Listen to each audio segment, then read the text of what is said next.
Mexican and U.S. authorities discussed the terms of a new refugee program for asylum seekers from third countries. In France, the Mayors Association called for protests in all town halls to demand a return to calm. And in Saudi Arabia, the Organization of Islamic Cooperation called for collective measures to avoid future Koran burnings.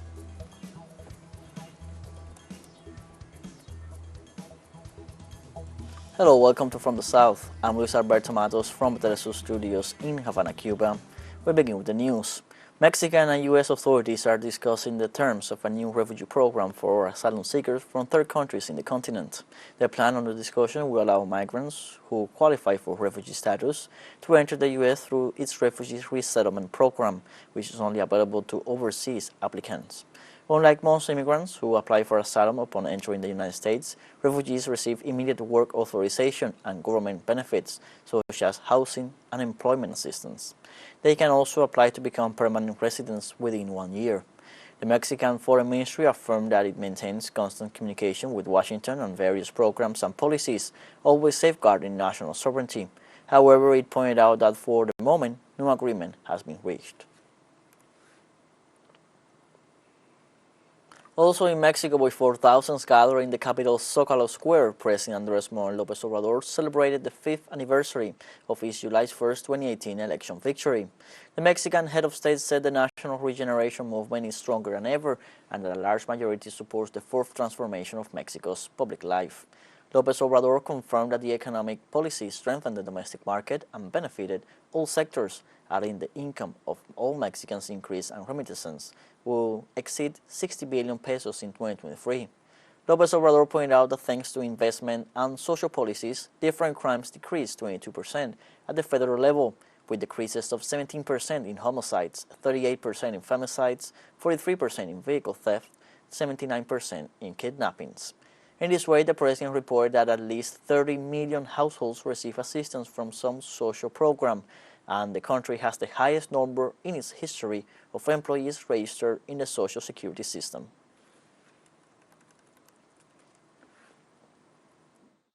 We are the third country in the world with less unemployment, thanks to the labor reform. Among other benefits for workers, profit sharing in 2020 was 87 billion pesos. In 2021, 183 billion pesos. And last year, 2022, 214 billion pesos. After the pandemic, our economy has grown by more than 3% annually. The peso is the currency that has strengthened the most in the world in relation to the dollar. For their part, those who attended the celebrations highlighted the positive management of López Obrador 5 years into his presidential term in a particularly difficult world context. I think he has done a pretty good job.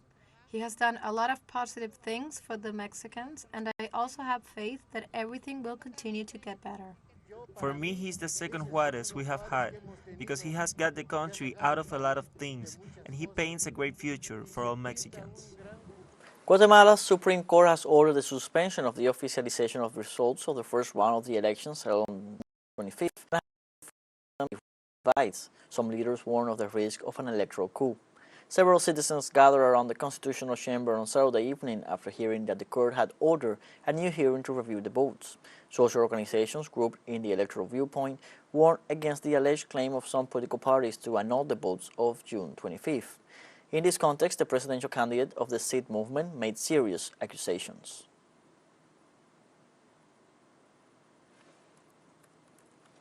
The resolution issued tonight by the Constitutional Court is a resolution issued outside the legal framework because the Constitutional Court had no jurisdiction to hear this amparo.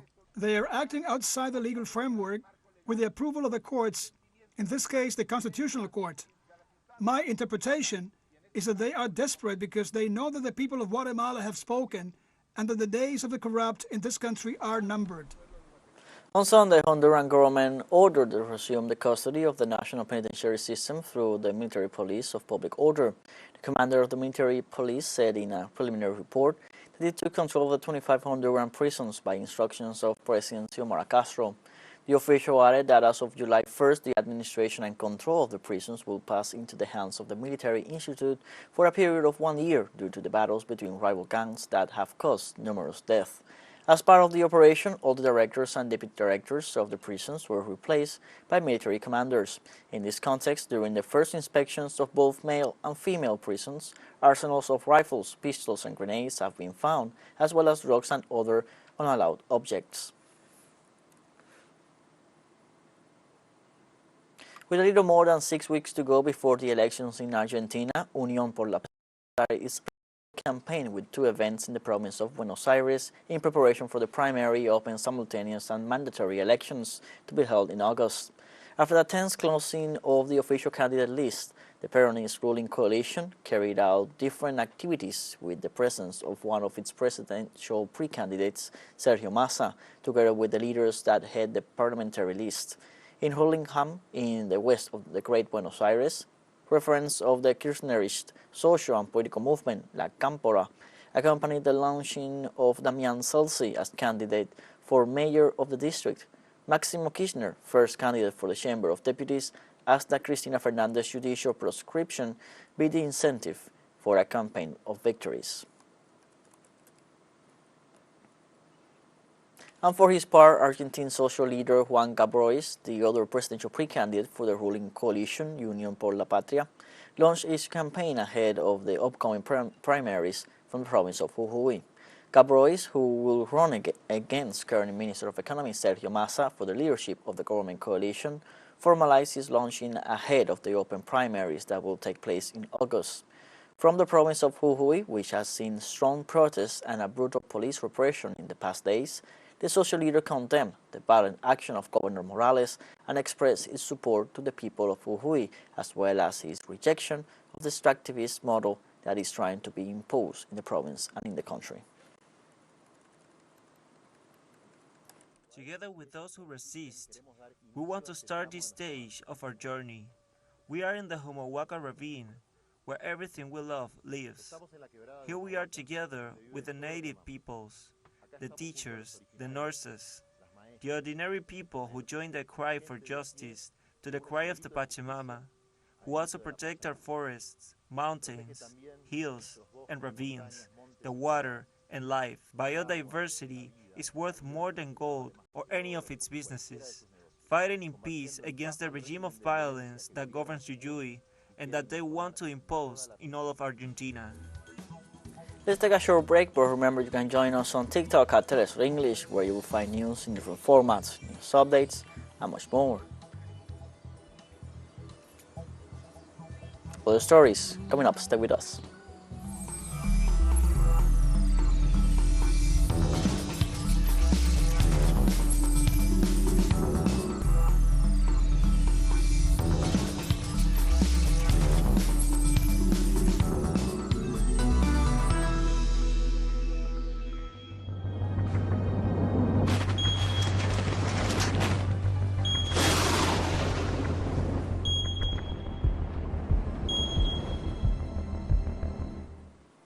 Welcome back from the south. In Uruguay, the government moves forward with the construction of a provisional dam to hold back the waters of the San Jose River given the worsening of the water crisis. Specialists warn in recent weeks that the level of the San Severino Dam, which supplies more than half the country, is at a critical point of approximately 2% of its capacity, adding that in this scenario the remaining water becomes unfit for human consumption. In view of the situation, the authorities announced measures such as the distribution of bottled water and the construction of a provisional dam in the San Jose River. A less attractive option for the authorities is to increase the proportion of brackish water coming from the La Plata River. In China, authorities in several provinces evacuated people in at-risk areas due to heavy rains over the weekend. In Zhejiang County, in the east of the country, floods and landslides caused mudslides in remote areas, sparking the interruption of electricity supplies. Authorities ordered the evacuation of families living in low-lying localities and deployed search and rescue teams following the persistent heavy downpours. In this context, the landslides caused significant damage to the road infrastructure and the consequent isolation of several sectors, limiting assistance efforts. So far, no loss of life or disappearances have been reported as a result of these events. In the United States, authorities recorded early Sunday morning the 336th mass shooting in just 6 months, and at least 2 people died and 28 were injured, including 4 children. The incident took place in the middle of a party in Baltimore, in the northeast of the country's Atlantic coast. The police report confirms that they received an emergency call in the vicinity of the Brooklyn neighborhood. According to local media, more than 100 people gathered to celebrate the neighborhood party when a burst of almost 30 shots was heard, followed by several more. The gun violence file from January to July 1st registered 9,380 people killed by firearms. Police authorities launched an investigation. However, the suspect or suspects are still at large.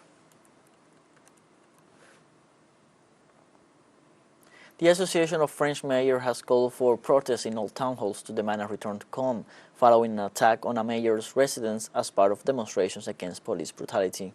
According to representatives of the umbrella organization of French mayors, the protest will take place from noon on Monday. According to the authorities, there will be short rallies in the squares of the town halls to call for a return to calm before the start of daily activities. The call comes after a car crashed into the house of the mayor of La Haye-les-Roses during protests against police brutality, an event denounced as an assassination attempt by the local authorities. The government of President Emmanuel Macron has been battering 5 nights of violent protests, and 17-year-old Nahel M. was shot dead in Paris suburb of Nanterre on Tuesday by an officer during a traffic check. The killing of Nahel M., who was of Algerian origin, has revived long-standing accusations of institutional racism within the French police, which rights groups say single out minorities during stops.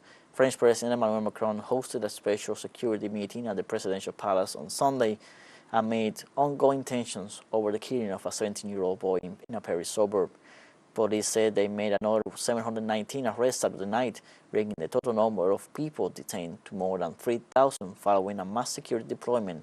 Several police stations and town halls have been targeted by fires or vandalism in recent days, but such a personal attack on a mayor's home is unusual. And as we were saying, in France, authorities confirmed more than 700 arrests on Sunday on the 5th consecutive night of riots following the killing of a 17-year-old teenager by a police officer. The Ministry of the Interior also reported that at least 45 police officers were injured.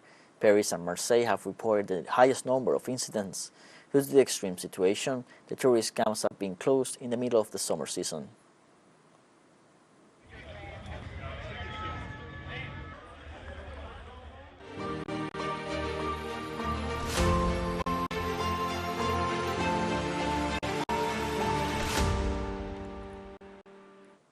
The Russian army dismantled a new detachment of Ukrainian military equipment and troops in the Donetsk region.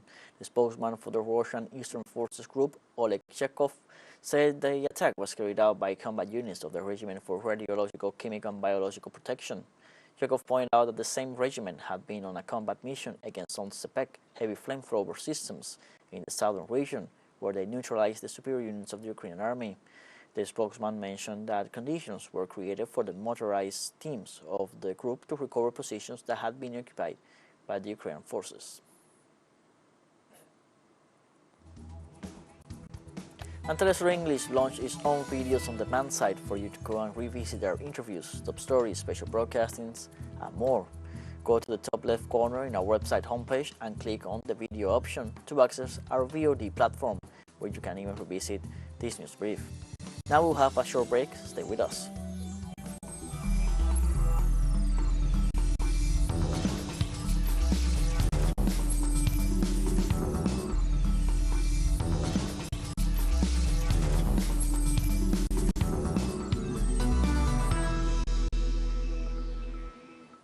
Welcome back from the south. In Australia, several demonstrations took place in support of the Yes vote in the referendum to approve or not the creation of a consultative body for Indigenous peoples. The demonstrations were held in different cities, including Canberra, Sydney, and Melbourne. The referendum is scheduled for later this year and aims to establish a representative body for Indigenous people through an amendment to the Constitution.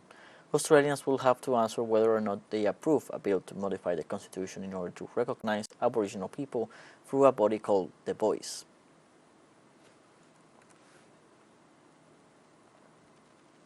The Saudi-based Organization of Islamic Cooperation on Sunday called for collective measures to avoid future Koran burnings, days after a copy was torched outside the Stockholm Mosque.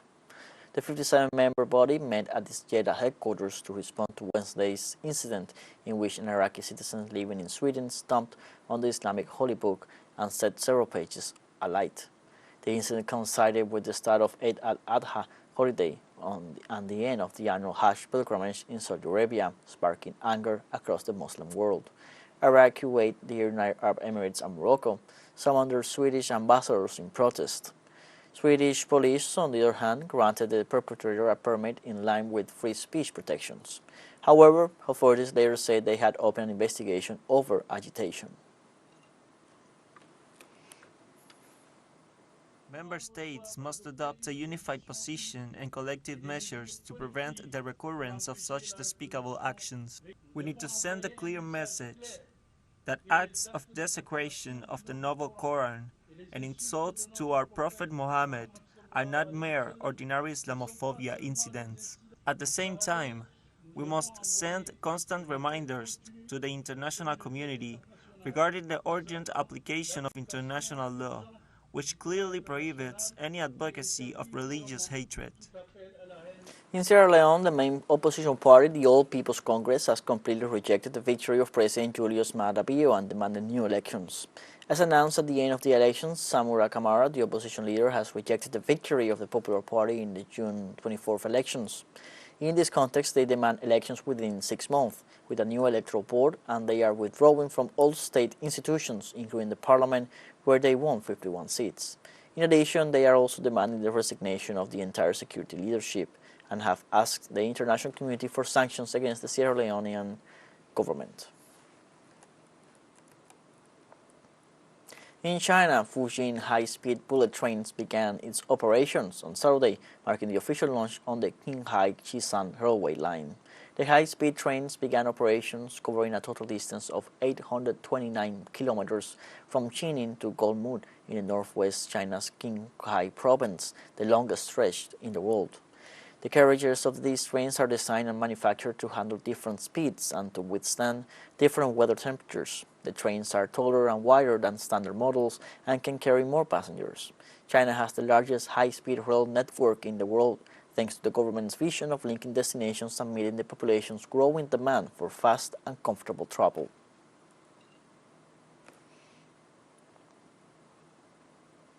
And we have come to the end of this news brief. Remember, you can find these and many other stories on our website at telesurenglish.net. You can also join us on social media: Facebook, Twitter, Instagram, Telegram, and TikTok.